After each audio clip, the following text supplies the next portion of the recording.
हम जो देवियों के दिन मनाते हैं 9 दिन मना तो लेते हैं, पूजा करेंगे, व्रत रखेंगे, लेकिन उसमें उसके पीछे रहस्य क्या है?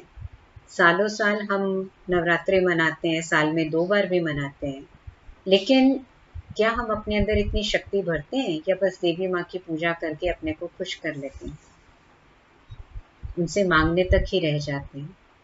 क्योंकि परमात्मा पिता कहते हैं कि वास्तव में अब आपको ऐसा बनना है, अपने को शक्तिशाली बनाना है। इसलिए 9 देवियों का जो कहते हैं, तो पहला दिन होता है शैलपुत्री का, जिनको पिंक ड्रेस में दिखाते हैं। मैंने ग्रुप में भी मैसेज डाला था उसका छोटा सा एक्सप्लेनेशन, कि वास्तव में देवियों की अलग अलग क्वालिटीज के ये 9 दिन हैं, अलग अलग शक्तियों के ये 9 दिन हैं।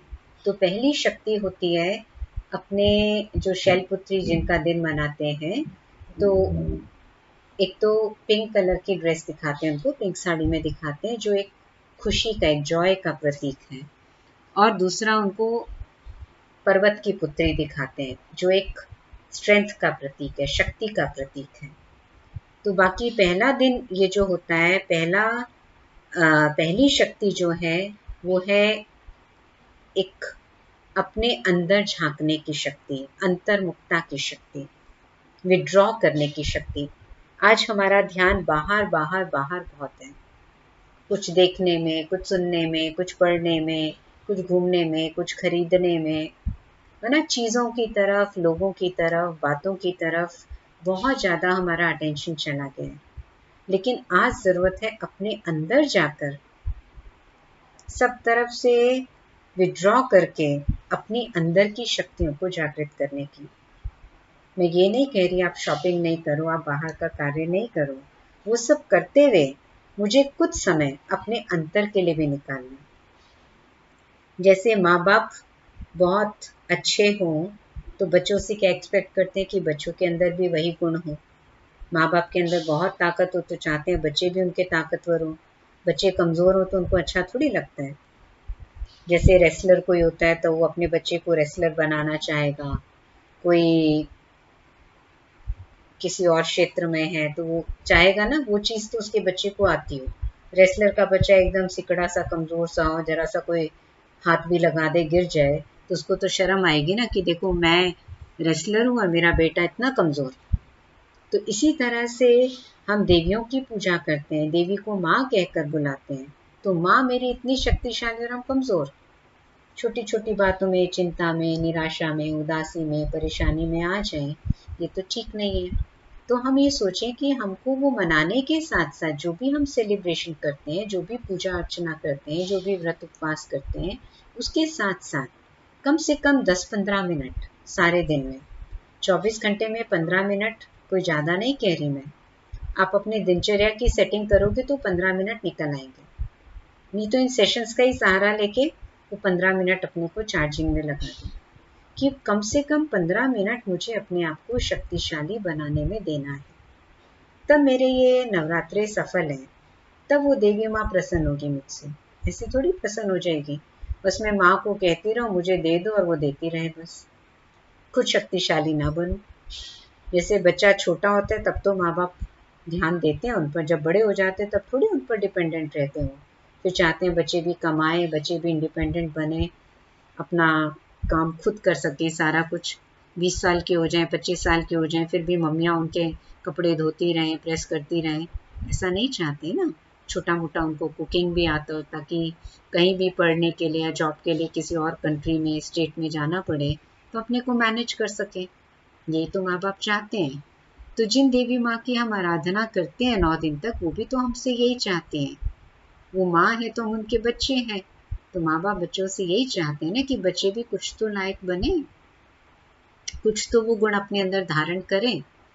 तो पहली शक्ति आज हम लेंगे कि सब तरफ जो हमने इतना विस्तार किया हुआ है उसको कैसे हम विड्रॉ करें, जिसको कहेंगे कि विस्तार को संकीर्ण करने की शक्ति, पावर टू विड्रॉ।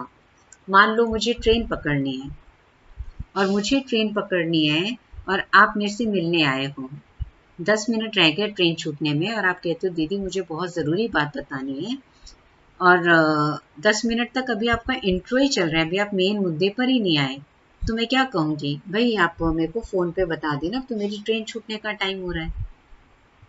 तो वहां पर मुझे विस्तार को संकीर्ण करना भी आना चाहिए। माना आप जो मुझे बात बताने आए हो, तो आपको अपनी बात को शॉर्ट में 5-7 मिनट में भी कहना आना चाहिए। इसलिए आप देखो स्कूल में जो इंग्लिश सब्जेक्ट हमने पढ़ा, कई बार हम पढ़ाई तो कर लेते हैं लेकिन उससे सीखते नहीं हैं। उसमें दो चीज़ें होती हैं ए पेपर में, एक होता है एस्से राइटिंग, एक होता है प्रेसी राइटिंग। एस्से राइटिंग होता है कि आपको एक टॉपिक दिया जाता है 2-4 शब्दों का, your best day, your best friend या जो भी, और उस पर आपको डिटेल में लिखना होता है। तो वो हो गया संकीर्ण को विस्तार करना, छोटे को बड़ा करना। और प्रेसी होता है काफ़ी बड़ा पैराग्राफ होता है, उसको आपको एक छोटे से 5-6 लाइन के पैराग्राफ में बनाना होता है, उसकी प्रेसी करनी होती है, उसको शॉर्टन करना होता है। तो जीवन में ये चीज़ें हमें इसीलिए पढ़ाई में स्कूलों में सिखाई गई कि जीवन में प्रैक्टिकली ये यूज़ होती हैं। कि कहीं कोई जल्दी में है, किसी की मीटिंग है, किसी की ट्रेन छूट रही है, किसी की फ्लाइट निकलने वाली है, हमको कोई ज़रूरी बात बतानी है, तो हम विस्तार को संकीर्ण करके भी बता सकें। हम इधर उधर से अपनी बुद्धि को विड्रॉ करके पूरी एकाग्रता से शॉर्ट में अपनी बात कह सकें। पर आज हमने वो स्कूल में तो पढ़ लिया लैंग्वेज में, लेकिन प्रैक्टिकल लाइफ में बहुत लोग उस चीज़ को यूज़ नहीं कर पाते। तो विस्तार को संकीर्ण करने के लिए क्या करना पड़ेगा मुझे? क्योंकि जब तक हम बाहर का मेरा विस्तार फैला हुआ है, मेरी बुद्धि कुछ संबंधों में, कुछ पदार्थों में, कुछ घटनाओं में अटकी पड़ी है, तो फिर मैं अपने अंदर तो घुसने का मेरे को टाइम ही नहीं रहेगा, अपने अंदर झांकने का। बॉडी के बारे में आज सब कुछ पता होता है हमें, सोल के बारे में कितना पता होता है, अपनी क्वालिटीज़ के बारे में। और वो ना पता होने से ही तो इतना डिसीजन लेने में डिफ़िकल्टी आती है, चाहे सब्जेक्ट की चॉइस हो, चाहे करियर की चॉइस हो, चाहे परचेज़ में कुछ शॉपिंग करनी है उसमें चॉइस हो, हर एक चीज़ में हमको सोचना पड़ता है। स्पेशली जब कोई बड़े डिसीजंस लेने होते हैं, जिसमें हमारी योग्यताएँ, हमारी कैपेसिटी, हमारे टैलेंट्स, सब चीज़ों को हमें एनालाइज़ करके फिर डिसीजन लेना होता है, तो उसमें बहुत मुश्किल होती है। क्योंकि हम बाहर के लेवल पे अपने आप को जानते हैं, अंदर के लेवल पर अपने आप को जानते ही नहीं। मेरे अंदर कौन कौन सी क्वालिटीज़ हैं, कौन कौन से गुण हैं, कौन कौन सी कमियां हैं, मेरी शॉर्टकमिंग्स क्या हैं। तो उसी हिसाब से अब किसी को बहुत कम बोलने की आदत हो और उसको कह दो जी आप वकील बन जाओ, वो उस प्रोफेशन में कामयाब नहीं हो पाएगा अनलेस वो अपनी आदत को चेंज ना करे। क्योंकि वकील का तो काम ही है सारा दिन पटर पटर करना, बोलना, नहीं तो केस लड़ ही नहीं सकता। और किसी को बहुत ज़्यादा बोलने की आदत हो और उसको आप किसी ऐसे प्रोफेशन में बिठा दो, डॉक्टर बना दो या कुछ और उसको बना दो, तो वो तो फिर सामने वाले का तो दिमाग में हो जाएगा। तो इसलिए कौन सी चीज़ कहाँ पर मायने रखती है, जब हम अपने आप को जान लेते हैं तो अपनी टैलेंट्स को, क्वालिटीज़ को यूज़ करना आसान हो जाता है। इसलिए अपने आप को जानना ज़रूरी है। लेकिन अपने आप को जानने के लिए हमें ये बाहर जो हमारी बुद्धि इतनी बिखरी हुई है चीज़ों में, पदार्थों में, कम से कम हम उससे तो थोड़ा विड्रॉ कर सकते हैं। टेम्परेरी प्लेजर से निकाल के जो हमें शाश्वत प्लेजर्स हैं, जो हमें इटर्नल खुशी शांति जहाँ से मिलती है, उस पर तो थोड़ा टाइम दे सकते हैं। तो फिर आप देखोगे कि फिर कर्म करते हुए भी आपको एक आसान हो जाएगा। जब कोई प्रॉब्लम भी आएगी ना, वहाँ पर भी ब्रेक लगा के आपको विड्रॉ करना आ जाएगा। नहीं तो कई बार क्या होता है, वैसे तो हम विड्रॉ कर लेते हैं लेकिन प्रॉब्लम के टाइम नहीं कर पाते क्योंकि वैसे आदत नहीं है। तो जब वैसे नॉर्मल उसमें हम आदत डालेंगे विड्रॉ करने की, विस्तार से बुद्धि को निकालने की, तो फिर चैलेंज के टाइम, प्रॉब्लम के टाइम भी हम बुद्धि को निकाल पाएंगे। नहीं तो नेगेटिव वो चलता रहेगा। कोई बात ऐसी हो गई तो ना नींद आएगी, ना सो पाएंगे, सारी रात भी खराब होगी, उस बात को फुल स्टॉप ही नहीं आप दे पाओगे। किसी ने कोई बात ऐसी कह दी और कई बार तो वो 1 दिन नहीं 10-10 दिन तक, एक महीने, कई महीने तक चलती है और हमारी सुख शांति सारी छिन जाती है। तो इसलिए ये पावर टू विड्रॉ बहुत इम्पॉर्टेंट है। जो हमारी बहुत सारी एनर्जी को सेव करती है। इसलिए एक और चीज़ हमने सीखी थी, फुल स्टॉप और क्वेश्चन मार्क। हम क्वेश्चन मार्क्स बहुत लगा देते हैं, लेकिन फुल स्टॉप्स लगाना लाइफ में बहुत कम सीखते हैं। जैसे जैसे बड़े होते जाते हैं, फुल स्टॉप्स कम हो जाते हैं, क्वेश्चन मार्क्स बढ़ जाते हैं। जब हम छोटे होते हैं तो फुल स्टॉप कितनी आसानी से लगा लेते हैं, क्वेश्चन मार्क नहीं बनता हमसे। लेकिन जैसे जैसे बड़े होते जाते हैं तो रियल लाइफ में क्वेश्चन मार्क्स बहुत लगाते हैं, फुल स्टॉप्स लगाना भूल जाते हैं। तो इसलिए मुझे अपनी शक्तियों को बढ़ाना है, विस्तार को मुझे संकीर्ण करना सीखना है। और उसके लिए हम क्या करें? मान लो आप मोबाइल देख रहे हो, आपको कुछ शॉपिंग करनी है, आपने जो चीज़ खरीदनी है उस पर फोकस करो। हम क्या करते हैं, उसमें जब लिस्ट में देखते हैं, आजकल तो फेस्टिव सीजन है तो बहुत कुछ निकला हुआ है, बहुत सारी साइट्स बहुत कुछ दिखा रही हैं, तो हम सर्च करना शुरू करते हैं। सर्च करना शुरू करते इतना खो जाते हैं कि उसमें 3-4 घंटे लगा देते हैं। और जो चीज़ हम देख रहे थे, जो हमें खरीदनी थी, वो तो भूल के अच्छा इस पर भी स्कीम है, इस पर भी स्कीम है, ये भी खरीद लो। फिर we end up purchasing so many things जिसकी ज़रूरत नहीं है। तो वो unnecessary waste of time energy हम कर देते हैं। उसकी जगह तो विस्तार को संकीर्ण करना, मुझे बैलेंस करना है हर जगह पे, कितना टाइम देना है। सारा टाइम मुझे भौतिकता में नहीं देना, मुझे कुछ आध्यात्म के लिए, कुछ अपने लिए भी चार्जिंग के लिए रखना है, उसको भी ज़रूरी समझना है। तब टाइम निकलेगा, नहीं तो कितना भी कोशिश करेंगे टाइम निकाल नहीं पाएंगे। इसलिए सोचे कि 15 minute, half an hour minimum मुझे रोज अपने लिए देना ही है, चाहे कोई कितना भी बिजी दिन क्यों ना हो। तो उससे क्या होगा, जब रोज की आपकी प्रैक्टिस होगी तो विड्रॉ करना भी आसान होगा। नहीं तो विड्रॉ कर नहीं पाएंगे। 1 महीना किया मैंने कोशिश, फिर 2 महीने छोड़ दिया, फिर 1 महीना किया, फिर 2 महीने छोड़ दिया, तो हैबिट तो चेंज हो जाती है। हैबिट को तो कॉन्स्टेंसी चाहिए ना, तब वो हैबिट चलती रहती है। नहीं तो फिर वहाँ पे ब्रेक लग जाता है, फिर वापस उस हैबिट को शुरू करते हैं, फिर वही मेहनत लगती है। इसलिए ब्रेक नहीं डालना चाहिए लंबा लंबा। तो इसलिए देवियों के हाथ में आप देखेंगे, चाहे कोई भी देवियाँ दिखाएं, 9 देवियाँ जो दिखाते हैं, तो उसमें कुछ जो उनके हाथ में अलंकार हैं, जो भी देवियों के हाथ में दिखाए जाते हैं, किसी में गदा, किसी में भाला, किसी में तीर कमान, किसी में त्रिशूल, इन सबको अलंकार कहते हैं। तो ये जो वेपन्स दिखाए हैं, ये लगभग सेम होते हैं सभी देवी, किसी के 2 ज़्यादा, किसी के 2 कम, या 2 डिफरेंट, इस तरह से। तो बेसिक 4 अलंकार तो हर एक के हाथ में होते हैं। त्रिशूल दिखाएंगे और कमल दिखाएंगे, तीर कमान दिखाएंगे, एक हाथ वरदानी मुद्रा में दिखाएंगे, किसी के हाथ में भाला दिखाएंगे, किसी के हाथ में कटार दिखाएंगे। तो इन सब ये भी सिंबॉलिक है। इसलिए देवियां अहिंसक हैं, हिंसक नहीं है। उन्होंने कोई इन हथियारों से हिंसा नहीं करी, लेकिन अहिंसक थी देवियां। ये ज्ञान के हथियार हैं, अस्त्र शस्त्र योग के हैं ये। तो त्रिशूल जो है 3 कालों का प्रतीक है, सृष्टि के आदि मध्य अंत का प्रतीक। तो जब हम पास्ट, प्रेजेंट, फ्यूचर को जानते हैं, तब फिर हमारे जीवन से अनेक शूल अर्थात कांटे नष्ट हो जाते हैं।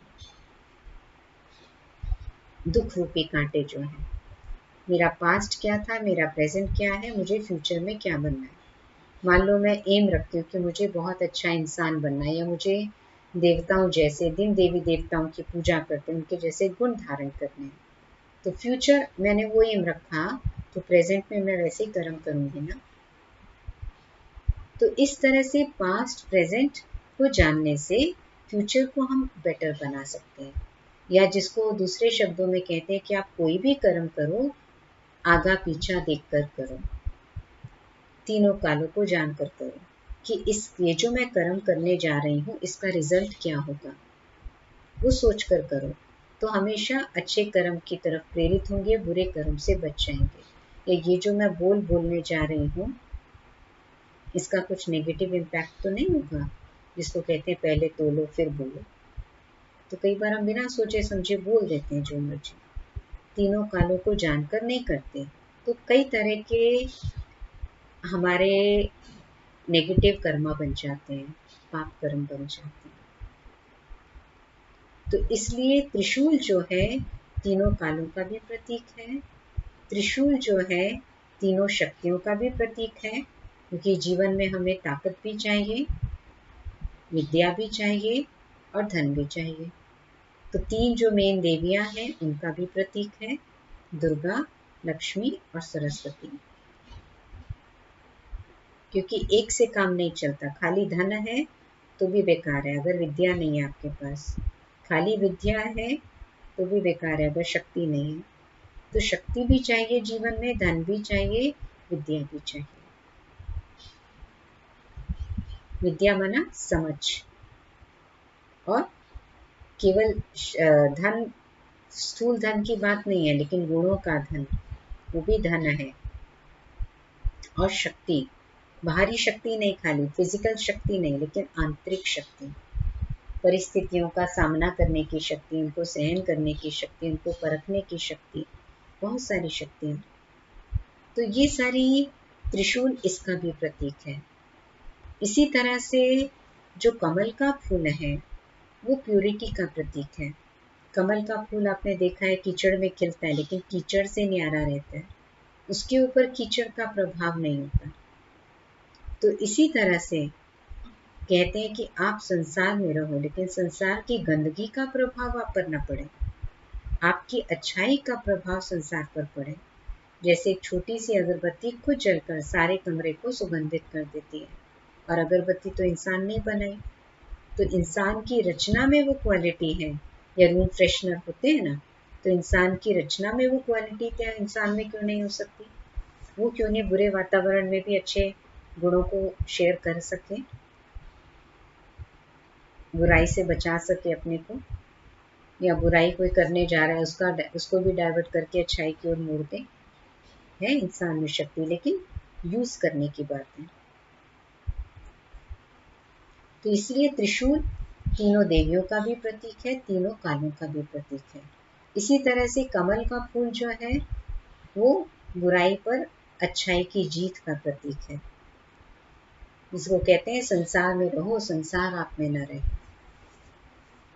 आप संसार में रहो। और उसी पर वो सुनाते हैं कि एक जो पेसिमिस्टिक कवि था उसने कहा चांद है फिर भी उसमें दाग है। चांद की तुलना करते हैं कवि लोग, और चांद के ऊपर गीत भी बने हुए हैं, लेकिन इतना सुंदर चांद फिर भी उसमें दाग है। और जो ऑप्टिमिस्टिक था, ऑप्टिमिस्टिक माना सकारात्मक विचार वाला, और पेसिमिस्टिक माना नकारात्मक भाव वाला। तो जो ऑप्टिमिस्टिक था उसने कहा देखो संसार में कितनी कीचड़ है, लेकिन फिर भी कमल खिले। उसने कीचड़ में खिले हुए कमल की तरफ ध्यान दिया, कीचड़ की तरफ नहीं, और उसने चांद को देखते हुए भी उसमें दाग को देखा। तो हमारे दृष्टिकोण की बात है। गिलास आधा भरा है तो जो ऑप्टिमिस्टिक होता है वो लेगा गिलास आधा भर के दिया मुझे, और जो पेसिमिस्टिक होगा कहेगा देखो आधा तो गिलास खाली पड़ा है। तो इसलिए सत्य वही है, लेकिन उसको देखने का नजरिया है। गिलास तो आधा ही भरा था दोनों केस में, लेकिन जो ऑप्टिमिस्टिक था उसने कहा देखो मुझे आधा गिलास भर के दिया इन्होंने शरबत, और जो पेसिमिस्टिक था, नेगेटिव वाला था, उसने कहा देखो मुझे खाली गिलास भर के खाली गिलास दे दिया, आधा गिलास खाली था, इतना सा शरबत दिया। तो हमारे सोच के ऊपर है, अपनी शक्तियों को हमें वेस्ट नहीं करना। तो कमल का फूल बुराई में अच्छाई का प्रतीक। हम कमजोर ना बने कि सब ऐसा कर रहे थे तो हमने भी कर लिया, नहीं। 10 भी गलत करने जा रहे हैं तो हम इतनी ताकत रखें कि हम 1 या 2 होते हुए भी उन 10 को भी अच्छाई की तरफ मोड़ सकें, ना कि उन 10 के साथ साथ हम भी गलत करने के लिए प्रेरित हो जाएं। तीसरा अलंकार जो दिखाया गदा, जो शक्ति का प्रतीक है। ऐसे नहीं गदा उठाकर मारनी है किसी को, लेकिन मैं शक्तिशाली आत्मा हूँ। छोटी छोटी बातों में मेरे से ये नहीं होगा, मेरे से वो नहीं होगा, ऐसा कैसे करूँ मैं, मुझे हिम्मत नहीं हारनी, घबराना नहीं, लेकिन गधा के समान शक्तिशाली बनना है। कमजोर नहीं समझना अपने को। सबसे पहली कमजोरी हमारे विचारों में आती है। इसलिए कहते हैं ये जरूरी नहीं आपने युद्ध कितने जीते हैं, लेकिन आपने कितने युद्ध में पार्टिसिपेट किया वो ज्यादा इंपॉर्टेंट है। It is not important how many battles you have one, but how many battles you have fought. तो स्पोर्ट्समैन स्पिरिट ज्यादा वैल्यूएबल है जीत और हार की बजाय। और हम रखेंगे ये चीजें अपने अंदर तो हम अपने बच्चों को भी दे पाएंगे। हमारे अंदर ही नहीं होगी तो बच्चों को कहाँ से देंगे वो चीजें। तो इसलिए गदा शक्तिशाली होने का प्रतीक। और फिर एक हाथ में त्रिशूल, जो वो तीर का मान जो दिखाया, तीर का मान में आप देखो तीर होता है और उस पर एक वो कमान पे तीर चढ़ाते हैं। तो तीर कमान की शेप जो है हमारे मुख के जैसी है, होठों के जैसी है, कि इन होठों से जो भी वचन निकले वो दूसरों को घायल करने वाला नहीं, दूसरों का शिकार करने वाला नहीं, लेकिन दूसरों को सुख पहुंचाने वाला। कहते हैं ना 3 इंच की जबान चाहे किसी का दिल तोड़ दे, किसी को घायल कर दे या किसी को सुकून पहुंचा दे। जबान तो वही 3 इंच की है। तो जबान से हम दूसरों को सुख भी पहुंचा सकते हैं, उनके दिल को राहत भी दे सकते हैं और उनके दिल को घायल भी कर सकते हैं। हमारे ऊपर है। तो इसलिए त्रिशूल जो है मधुर वचन का प्रतीक है कि हमें अपने मुख से सुख देने वाले मधुर बोल बोलने चाहिए। मधुर तो बोलते हैं कई बार, लेकिन अपने स्वार्थ के लिए। तो तीर कमान जो है वो हमारे होठों की जो शेप है उसके जैसा होता है। तो हमें अपने बोलों पर अटेंशन देना है। तीसरी चीज ये हो गई। चौथी चीज है कि एक त्रिशूल लिया हमने, तीर कमान लिया, गदा लिया, कमल लिया, 4 चीज ली। 5वां अलंकार जो है वो हाथ वरदानी मुद्रा में दिखाते हैं, देने की मुद्रा में, कि हम दुनिया से लेते बहुत हैं लेकिन दुनिया को दे कितना रहे हैं हम। प्रकृति से हम कितना लेते हैं लेकिन कभी खास टाइम निकाल कर 5 मिनट, 2 मिनट, 1 मिनट प्रकृति को थैंक्स करते हैं। हवा को, पानी को, आकाश को, धरती को, अग्नि को। इनके बिना तो हम एक दिन भी जीने की कल्पना नहीं कर सकते, लेकिन बचपन से बुढ़ापे तक ये हमारी कितनी सेवा करते हैं। तो ये हमें सोचना है। इसी प्रकार तो वो देना, वरदान देना सबको, दूसरों को तो बाद में दे पाएंगे, लेकिन पहले जिनसे हम ले रहे हैं उनके प्रति हमारा वो भाव हो, देने का भाव, सबके प्रति शुभ भावना, शुभकामना, सबका कल्याण हो, सबका भला हो, सब आगे बढ़े। तो जब सबके लिए सोचेंगे फिर हम जो हमसे गलत कर रहे हैं उनके प्रति भी सोच पाएंगे, नहीं तो उनके प्रति नहीं सोच पाएंगे। पर पहले जनरल सबके लिए तो करें। तो प्रकृति ने हमें इतना कुछ दिया, फिर जो ग्रह हैं वो हमें कितना कुछ देते हैं, चांद कितनी रोशनी देता है, सितारे हमारे आसमान को सुंदर करते हैं, और भी बहुत कुछ है, पेड़ पौधे कितना जीवन दान देते हैं, और जो भी डे टू डे लाइफ में हम चीज़ें यूज़ करते हैं तो हम भले उसके लिए पे कर रहे हैं, लेकिन कोई तो मेहनत कर रहा है, कोई मेहनत करके अन्न उगा रहा है, कोई मेहनत करके उसको पहुंचा रहा है, कोई कपड़ा बुन रहा है, कोई सिल रहा है। तो काम तो सब कर रहे हैं। हम पैसे को खा तो नहीं सकते, पहन तो नहीं सकते, पैसे में रह तो नहीं सकते। कोई मकान बना के दे रहा है, कोई सड़कें बना रहा है, कोई ट्रांसपोर्ट बना रहा है, तो मेहनत तो कर रहे हैं ना। तो सबका एक शुक्रिया का भाव जो होता है, और उसमें सबसे ज़्यादा प्रभु का शुक्रिया, जिसने हमें सब कुछ दिया। हम माँ बाप का, रिश्तेदारों का तो कर देते हैं, लेकिन बाकी सबको अनदेखा कर देते हैं। वो आज़ादी के परवाने, वो फ्रीडम फाइटर जिन्होंने हमें आज़ादी दिलाई, कभी सोचते हैं उनके बारे में? वो सेना के लोग जो बॉर्डर्स पर बैठे हैं हमारे देश की रक्षा के लिए, आज वो रक्षा ना करे तो हम शांति से त्योहार मना सकते हैं, हम शांति से रोज की दिनचर्या अपनी बिता सकते हैं। हमारी तो सिक्योरिटी रिस्क में रहेगी फिर। कब कौन आ जाए, कब कौन लूट जाए, कब कौन मार जाए। तो इसलिए कितने लोगों का हम सेवा लेते हैं, तब जाके हम एक दिन की दिनचर्या शांति से जी पाते हैं। तो उन सब लोगों का शुक्रिया करना दिल से। जैसे अपने परिवार के लिए, अपने जॉब बिजनेस के लिए टाइम निकालते हैं, इसके लिए भी टाइम निकालना चाहिए वो करने के लिए। और कितना टाइम चाहिए, 5 मिनट, 10 मिनट, 15 मिनट एक दिन में। तो ये 5 हमने अलंकार लिए देवी माँ के हस्तों के। फिर कल जब हम नेक्स्ट सेशन लेंगे तो बाकी और लेंगे। अभी हम 10-15 मिनट मेडिटेट करके अपने अंदर शक्ति भरेंगे।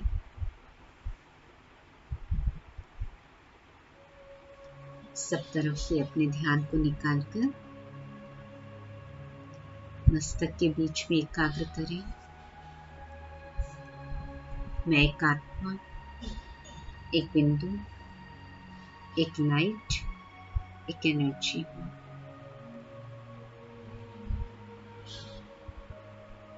प्रकाश हूँ, सत्य हूँ, इस शरीर की मालिक हूँ।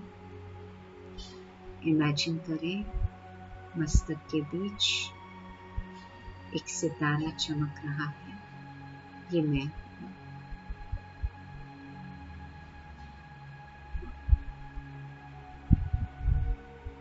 मैं आत्मा इन आंखों से देखती हूँ, कानों से सुनती हूँ, मुख से बोलती हूँ,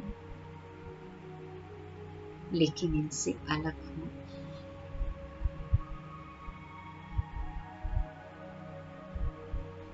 जिस प्रकार जब हम किसी गहन विचार में होते हैं तो कौन हमारे सामने से गुजरा, किसने क्या कहा, न हम सुन पाते हैं, न देख पाते हैं। कान तो खुले थे, आंख भी खुली थी। इसी प्रकार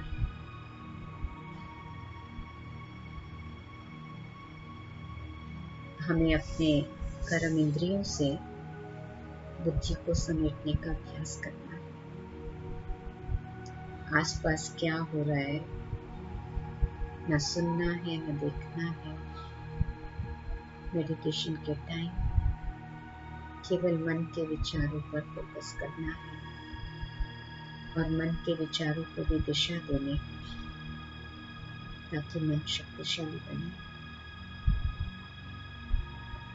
मन में विचार लाना है और बुद्धि से उसको देखना है, इमेजिन करना है। जहाँ मन और बुद्धि दोनों यूज होते हैं वहीं एकाग्रता हो जाती है।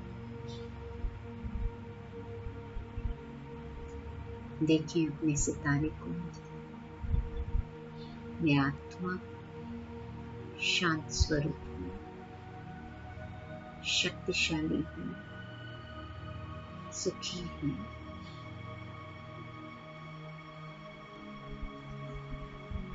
सर्वशक्तिवान परम ज्योति की संतान हूँ।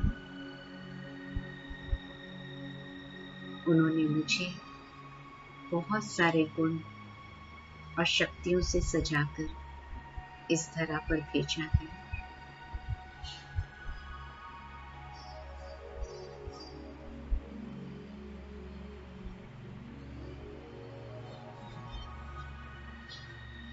मैं बहुत शक्तिशाली हूँ।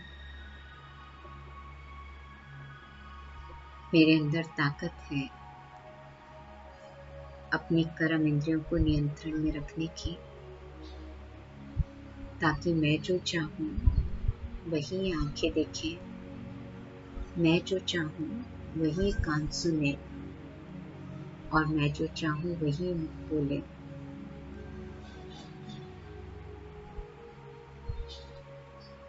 केवल जरूरत है तो अभ्यास की और बार बार प्रयास की।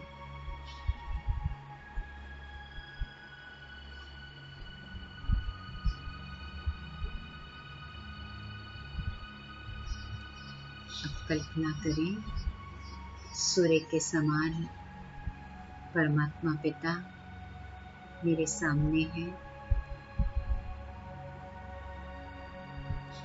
और उनसे लाल रंग की शक्तिशाली किरणें मुझ आत्मा सितारे पर पड़ रही हैं, मेरे अंदर भरती जा रही है। मैं शक्तिशाली बनती जा रही हूँ। सामने सूर्य के समान परमात्मा पिता और मैं आत्मा सितारा किरणों की तरह लाल रंग की प्रकाश की किरणें मुझ आत्मा में समाती जा रही है।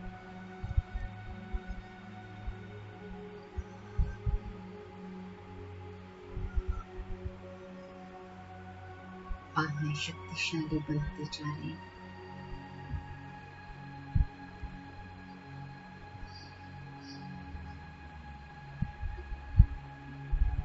ये शक्तिशाली किरणें मुझ आत्मा से निकलकर मेरे सारे शरीर में फैल रही है। मेरे पूरे चेहरे में, गर्दन में ये लाल रंग की शक्तियों की किरणें,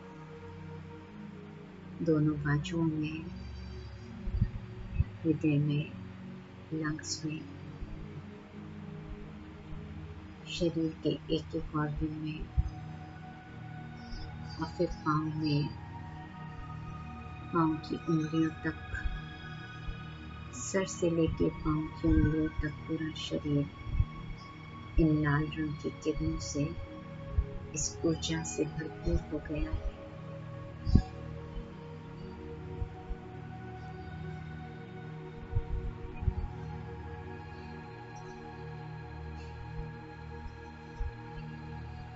अब इस शक्तियों की किरणें मेरे आसपास चारों ओर भी फैलती जा रही है।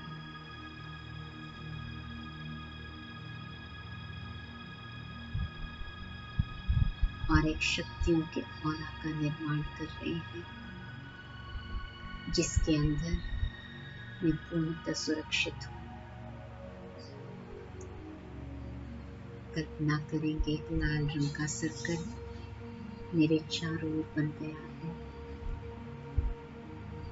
इस शक्तिशाली सर्कल, इसके अंदर कोई चिंता, कोई डर, कोई निराशा, कोई दुख प्रवेश नहीं कर सकता।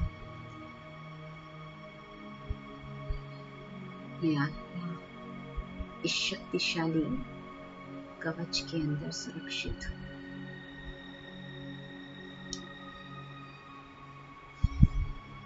मैं अपने मन को भी सकारात्मक विचार देकर शक्तिशाली बना सकती हूँ। मन मेरा है, इसलिए मुझे अपने मन को अच्छे विचारों से भरकर एनर्जाइज करना है। बुद्धि से अच्छे दृश्य देखकर सुबुद्धि बनाना है और कर्मों पर ध्यान देकर अच्छे कर्म ही करने हैं। हर कदम पर वेस्ट को बचाकर बेस्ट में लगाना है, ताकि मेरी ऊर्जा बढ़ती जाए और मैं शक्तिशाली बनकर चुनौतियों को विजयी बनकर सामना कर सकूं। मैं एक शक्तिशाली आत्मा हूँ।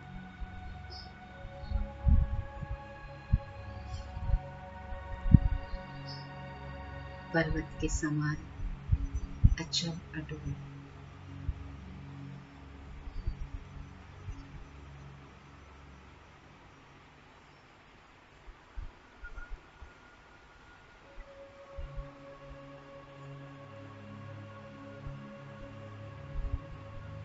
ओम शांति शांति शांति।